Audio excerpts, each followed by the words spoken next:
a false statement, you can't say, well, it's reported that. If that's a false statement, you own it just as if you had said it originally. I'm glad to have you here because this autopsy, I think, is going to be key. It was, I think, last week when Ben Crump held that press conference, talked about the findings of the independent autopsy, how they were limited because of the condition of Nolan's body. The body that was handed over to them was missing portions of the throat and neck because of the work that was done by the state medical examiner. Now, it is important to note that's not unusual. That can happen. It seems that they are testing, right? They're testing for trauma. They're testing for drowning. The moment the independent autopsy report landed, one detail stopped everyone cold. Portions of Nolan Wells' throat and neck were missing. His family's own pathologist couldn't say why, and the state hasn't explained it. That single unanswered question now sits at the center of a legal storm, and if you follow the paper trail, you'll see exactly why his parents believe they have no choice but to sue. Welcome back. I want to walk you through what just happened, because in the past 48 hours, this case has taken a turn that signals a lawsuit is no longer a possibility. It's a certainty. And at the same time, one of Nolan's friends has lawyered up, not to defend against charges, but to go on offense against what he calls a flood of lies. There are preservation letters, cease-and-desist demands, and a growing fight over who controls the narrative. I think we just got some major signs that Nolan Wells' family is about to take legal action, a lawsuit. And also they did an interview with my colleague Chris Cuomo last night, which puts a lot of this into perspective. We got to talk about it too. And plus, there is reporting that a friend of Nolan's is taking legal action against what he claims is false information about him. If you've been following the disappearance of this 18-year-old from Ocean Springs, Mississippi, you know the surface story. But what's unfolding behind the scenes is where this gets unsettling. Let's reset the foundation, because this case moves fast and the details matter. So remember what we're talking about here. 18-year-old Nolan Wells, right? From Ocean Springs, Mississippi, was a college student, football player. July 4th weekend, he went with a group of friends to Horn Island, this barrier island off the Mississippi coast. It's remote, right? It's no commercial development there. You can only access it through a boat. And at some point, he disappeared. He was reported missing that night. A massive search was launched. And 2 days later, on July 6th, his body was found on the island. But what happened to him remains a question that no one seems to be able to answer, at least publicly right now.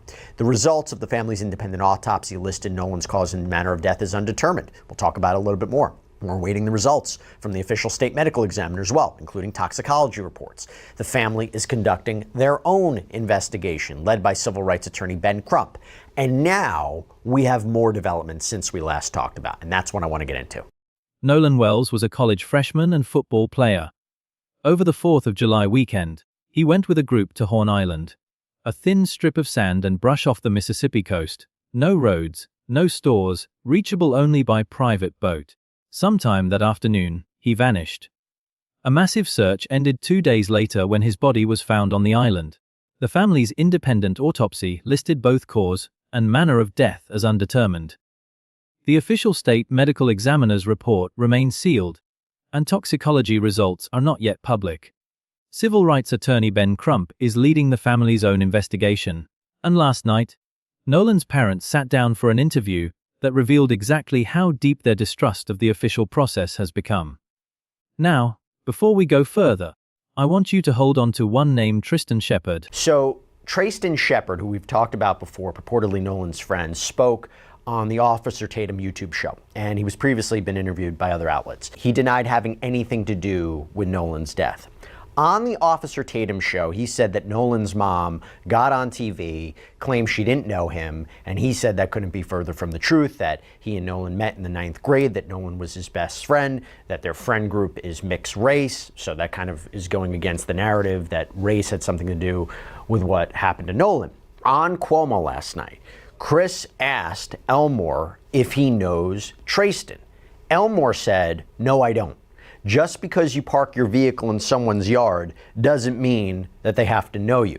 Now, Tatum, again, this YouTuber who's been following the saga, commenting on the developments, then he was on Katie Pavlich's show later on in the night. And he said, quote, "It's very confusing. I don't know why a young man would say that he's friends and literally be emotional when he talked about Nolan. I mean, he literally cried and teared up off camera. And I felt like it was very genuine." Now, Tatum said he doesn't know the families personally. He can't say for certain, what's happening here or why there seems to be a conflict of narratives, but He's one of the young men on that island, and he has been doing interviews. Long, emotional interviews. Insisting he was Nolan's best friend. He says their group was mixed race, that they'd been tight since 9th grade, and that the suggestion he'd harm Nolan is absurd. He's cried on camera. Yet when Nolan's father was asked directly if he knows Tristan, his answer was flat. Just because you park your vehicle in someone's yard doesn't mean they have to know you. Two realities can't both be true. Either this is a close friend grieving, or it's an acquaintance inserting himself into a tragedy. And that contradiction is one reason the family's legal moves are accelerating. Here's where the first hook comes in. Because what investigators haven't addressed, not once, is why Nolan's phone was in the hands of his companions, but nobody answered it when his mother called repeatedly. The phone sat on a boat away from Nolan. The calls came in, one after another, and the screen lit up in silence. The group of friends taking multiple boats, and if one boat is leaving and taking on water, you can easily say, well, I'll just go on another boat. Let's talk about the phone for a second. So Ben Crump, again, he was on with Cuomo, talked about the phone. So there's a whole lot of talk out there about whether Nolan reportedly left his phone behind, why did he do it, whether any data was deleted from it. Now, Nolan's purported friend Warren Hudson told Brandon Tatum on this YouTube show, there was no reason for us to get on Nolan's phone. No one touched Nolan's phone. If none of us had touched Nolan's phone, then, there's no reason for anything to be deleted. Ben Crump said to Cuomo last night, quote, his mother called his phone repeatedly with no answer. That raises questions. That's all we want to get to is answers. If you've ever been a parent imagining that moment, you already know why this detail matters more than almost any other. Ask yourself in a group of friends who ignores a missing friend's ringing phone when his mother's name flashes on the screen. If that question makes you uncomfortable, you're not alone. The subpoenas tell the rest of the story. Nolan's mother, Christine, has filed legal demands for records from TikTok, Snapchat, Meta, and Life 360. She's listed as the administrator of his estate, which means she can seek account data, IP logs, location history, and deleted content. The family isn't waiting on law enforcement to decide what's relevant. They're building their own timeline. If you noticed that move and thought, that's what I would do, you were ahead of the typical investigative curve. But there's no proof of that. We don't know that for sure. So we talked about this yesterday. I'm going to bring it up again. Nolan's mother, Christine, has appeared to file these subpoenas for all these records from TikTok, Snapchat, WhatsApp, Meta, Life 360.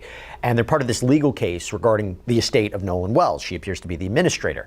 And these subpoenas are seeking account information, subscriber information, usernames, phone numbers, IP addresses, communications, photos. How important is all of that? What answers could they get from subpoenaing these records? And by the way, is there any legal argument? Is there any legal mechanism by which these companies would refuse to hand over this information? But here's the catch: private subpoenas don't carry the same force as a criminal warrant. Some platforms will resist. That's why a civil lawsuit becomes the key that unlocks the door. And preservation letters are already in the hands of the friends' families. And at least one judge. Yes, a judge. Ashley Cole's son was reportedly on Horn Island with Nolan that day. The family's preservation notice, a formal demand not to destroy any evidence, went to her as well. That's not a casual step. That's a signal that the Wells family is drawing a wide circle, and every person inside it may be asked to account for exactly what they saw. A new development. It was reported by People magazine that a preservation notice, which you just mentioned, a notice to preserve evidence, was sent by Nolan's family to the families of Nolan's friends and different investigative bodies or agencies. And one letter that was obtained says, quote, accordingly, you have an immediate legal duty to preserve all materials of all kinds within your possession, custody, or control that may be relevant in any way to the claims or defenses. This duty includes not only you, but also your family members. And according to reporting from People and ABC News, one was even sent, for example, to Ashley Cole, who's a judge whose son was reportedly with Nolan Wells that day. It seems like they might be filing a lawsuit. In a wrongful death lawsuit, the burden of proof is lower than in a criminal case. You don't need beyond a reasonable doubt. You need preponderance of the evidence. More likely than not. And if you think about O.J. Simpson walking free from a criminal trial, but losing a civil one, you understand the strategy. In what capacity, against who, and what would be the claims? It could be a wrongful death action. Remember, when you prosecute someone for a murder or homicide, you need to prove it beyond a reasonable doubt. But if you are moving ahead with a lawsuit based on wrongful death or battery, you only need to prove it with the preponderance of the evidence. Is it more likely than not that it occurred? Lower standard, yeah. A lower standard, right? O.J. Simpson was found not guilty because the standard beyond a reasonable doubt was so high, but he was found liable for the deaths of Nicole Simpson and Ronald Goldman, lower standard. So what the family's doing here is what they've already been doing with the independent autopsy. They don't necessarily trust what the government is doing, and so they're saying, we're going to do our own investigation, the independent autopsy, which was inconclusive, and we don't trust that there will be criminal charges filed, so we're going to do an investigation via lawsuit through private lawyers. That's where the preservation letter comes from. The family is not waiting for a prosecutor who may never file charges. They're forcing discovery. They're going to take depositions, demand documents, and put people under oath. And that brings me to a point that should make everyone pause. Civil discovery can conflict with a criminal investigation. Witnesses give statements in depositions that may later be used to impeach them at trial. Some prosecutors will back away the moment they see private lawsuits moving, because they don't want to be used as leverage. So, if charges are ever filed, the timing of these civil actions could actually make that harder. That's a gamble the family appears willing to take. Is the right thing. Generally speaking, if a lawsuit is filed in connection with a death investigation, so whether it is potentially the family's lawsuit or you have a lawsuit here, does that complicate investigators' work? Does that complicate prosecutors' work? Yes, actually, it's a good point, because when you start doing interviews and it can conflict with the interviews of the state. The state's doing their own interviews. So now if you have witnesses that you're depending on are now saying something different in a civil deposition, oh my gosh, right? Also, when you're talking about a criminal investigation, that generally would come first, because if the civil investigation goes first, if the civil lawsuit goes first, the prosecutors are less likely to charge a case. Why? Because law enforcement and prosecutors don't want to be used as leverage in a civil case.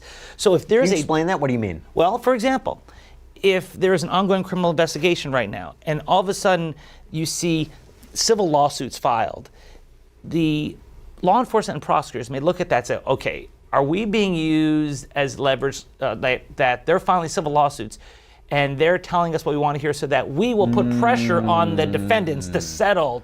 Interesting. And so, for example, I'm a private lawyer now, Yeah. and we have clients who come to us and say, we have a beef with this other company, take it to law enforcement, and we also want to sue. I said, well, if we sue first, when we take it to law enforcement, they're going to say, oh, you want us to join in here so that you have leverage in your civil lawsuit. No thanks. So you got to be careful on the timing. And also, by the way, you and I both know that if there's pending litigation, if this goes to a trial, right? Again, we have no reason to suspect there's foul play at this point. We don't know of any suspects, but the DA has indicated, at least through Ben Crump, what Ben Crump has said, that this might go to a grand jury for potential filing of criminal charges. If this were to go to a criminal trial, some of these witnesses would be asked under cross-examination, don't you have an incentive? Exactly. Because of your pending lawsuit, and that can go to credibility of who could otherwise be very credible witnesses. Right. Hey, can you imagine the cross-examination? Are you suing this person for money? Yes. Yeah. Now that's impeachment, right? Or do you have a financial interest in all of this? That's impeachment. That's another reason why prosecutors would be like, slow down on that side. Let us do our work before you guys get involved. Now, let's talk about the other legal front. The one nobody saw coming. One of the other legal developments is you have this apparent friend of Nolan Wells, Bart Edmondson Jr. And apparently he has gotten caught in the crossfire by some online sleuths. Some have speculated that he had a connection with this young woman that Dave and I were talking about before, the one that Nolan was purportedly talking to, maybe stayed on the island with, that they were romantically linked. His attorney, yes, he has an attorney, says that is not true. That is not the young lady.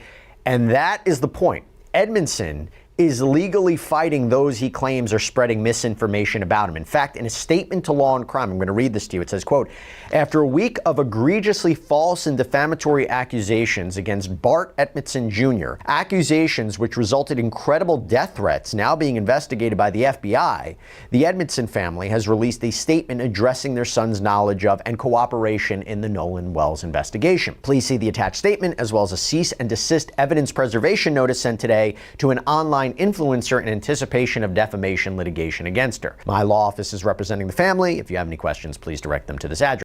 Bart Edmondson Jr., another friend present that day, has retained counsel and issued a cease and desist letter to an online commentator he accuses of spreading provably false statements. His attorneys released a detailed statement. Bart piloted his own boat, rendered aid to a distressed vessel by removing a transom plug and towing it, and fully cooperated with law enforcement. So then you go to this statement of Edmondson family on Nolan Wells investigation, pervasive defamation and threats. It says, quote, "The Edmondson family expresses its sincere condolences to the family of Nolan Wells for their tragic loss. Recent targeted attacks on our son, Bart Jr., now make our silence impossible.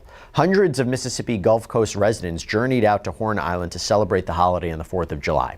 Home from college, Bart Jr. was among them. He piloted his own boat to Horn Island and piloted his own boat home. When a nearby boat suffered a mechanical malfunction on the afternoon of the 4th, which is what we were just talking about before, Bart Jr. gave advice and direct aid to the distressed vessel. As part of this, he boarded the distressed vessel, removed its transom plug, got back onto his boat, and towed the distressed vessel for a short distance. These actions allowed water that had accumulated on the distressed vessel to drain.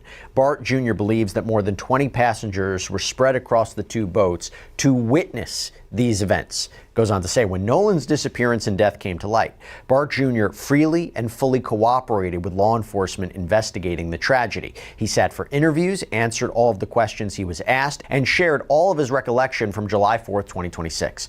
Bart Jr. also compiled a list of potential witnesses. Goes on to say he allowed his phone to be viewed and shared, requested photographs and videos from that day with law enforcement. He also permitted the inspection of his boat and GPS device. At no point in this process has Bart Jr. ever been identified as a suspect in Nolan's death. This has not stopped people from engaging in dangerous speculation, nor has it stopped outright fabrications. This week, it has been Bart Jr.'s turn to be accused by thousands of online strangers. He surrendered his phone, shared GPS data, and was never named a suspect. Yet, according to his legal team, his home address was posted online, his family's workplace was exposed, and he received death threats now under FBI review. Who do not know him, do not know any relevant facts, and do not care about our community or the truth of what happened. We have retained legal counsel for the purpose of pursuing recourse against those individuals fabricating lies about him or our family. The first cease and desist and spoliation letter is being issued today to an online user who originated many of the falsehoods against Bart Jr. This user shared pictures of our home, our residential address, land plats, and information about our work while simultaneously falsely asserting through various videos and posts that Bart Jr. is a suspect, that he caused or contributed to Nolan's death, or that he is involved in a cover-up of Nolan's death. It is a toxic combination in an emotionally charged environment. None of these things are true. And just to give you an idea here, we have a copy of that cease and desist letter, and it says in part, quote, "Dear Miss Lee, I have been retained to represent Bart Edmondson Jr., a Mississippi resident, in response to numerous false and defamatory statements you have published on social media channels under your control, including but not limited to Facebook and Instagram channels operating under the name of Kimbra Lee. We have also determined 2 potential aliases, including Susan Speezer and Lauren David." If you're thinking, that sounds like the actions of someone with nothing to hide, you're following the logic. But remember, a defamation lawsuit also opens the door to discovery on both sides. If there's anything in Bart's own story that doesn't align with evidence, it will surface. You don't invite that scrutiny lightly. I mean, that is quite the statement. Again, it kind of goes back to what I said before. If he really had something to do with this, if he had something to hide, I don't know if you'd be filing a lawsuit where all this could potentially get exposed. That's the discovery process. You got to be careful, because if you file these lawsuits, then you open yourself up to discovery, depositions, document production. So the fact that they're taking initiative, again, tells me that I think they're being sincere and credible, and I don't believe this young man had anything to do with it. This is where stakes escalate. We're not just looking at a tragic drowning anymore. We're looking at a landscape where families are lawyering up against each other. Online vigilantes are injecting themselves into the investigation, and the medical evidence is being questioned by experts who disagree. The independent pathologist noted red discoloration on the back of Nolan's head. Some medical examiners say decomposition could explain it. Others, and I've spoken to them, say a body doesn't bruise after death, so if that mark is blunt force trauma, it had to happen while Nolan was alive. I don't have any evidence of foul play. So just to push back on this for 1 second, I spoke to a couple medical examiners about this. First of all, they all say the work of Dr. Mitchell was great, but it could be two different things. One could be from decomposition, the red disc, or it could actually be a blunt force injury of some kind because the body won't bruise like that after death. So two different ways to look at it. The state examiner took portions of the neck and throat for testing. That's not uncommon in a drowning case, but it deprived the family's expert of the ability to examine those tissues for trauma. The official autopsy could answer every open question, or it could land as inconclusive as the first. And if it's inconclusive, the entire case shifts from what can be proven medically to what can be proven through testimony and digital forensics. That's exactly the terrain where lawsuits live. Think about the number of people on that island. More than 20 passengers, spread across multiple boats, not one video of an attack, not one accusation of physical violence, but also not one explanation for why a popular, athletic young man ended up in the water, with no one noticing until it was too late. If you've raised teenagers, you know they don't keep secrets well, especially in a group. Mark Twain's line haunts this case. Isn't it just as crazy to have all those people there and not one person sees an attack, an act of physical violence against someone who apparently was popular amongst the whole group?